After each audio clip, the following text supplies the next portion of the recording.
గత వారం రోజులుగా త్రినేని సీరియల్ యాక్టర్ పవిత్ర జయరాం మరణం సోషల్ మీడియాలో వైరల్గా మారింది. 42 సంవత్సరాలకే ఆమె మరణించడం, ఆ తర్వాత జరిగిన సంఘటనలు అందరినీ షాక్కి గురిచేశాయి.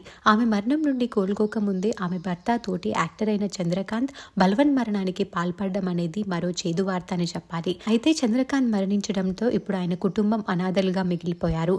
చంద్రకాంత్ గారికి గతంలోనే మ్యారేజ్ అయింది. అమ్మ, నాన్న, ఒక బ్రదర్, ఒక సిస్టర్, 2 పిల్లలున్నారు. చందు 2004లో శిల్ప అనే అమ్మాయిని ప్రేమించారు. అప్పుడు పెద్దలు ఒప్పుకోకపోవడంతో 11 ఏళ్ల పాటు వారి ప్రేమ ప్రయాణం జరిగింది. పెద్దల్ని ఒప్పించి 2015లో పెళ్లి చేసుకున్నారు ఈ జంట. వీరికి ఒక పాప, ఒక బాబు. పెళ్లి తర్వాత కూడా చాలా అన్యోన్యంగా ఉన్న ఈ జంట పవిత్ర గారి పరిచయం తర్వాత విభేదాలు తలెత్తాయట. కొట్టడం, తిట్టడం, ఇంటికి రాకపోవడం లాంటివి చేసేవాడని, పవిత్రకి కాల్ చేస్తే తను నా భర్త, నేను పంపించను అని చెప్పేదని, పిల్లల కోసం ఇంతకాలం ఉన్నాను, మాకు అన్యాయం చేసి వెళ్లిపోయాడు అంటూ శిల్ప గారు ఎమోషనల్ అయ్యారు. బాధలో చందు తీసుకున్న ఈ నిర్ణయంతో తన చిన్న పిల్లలు తండ్రి లేని వారిగా ఇప్పుడు మిగిలిపోయారు.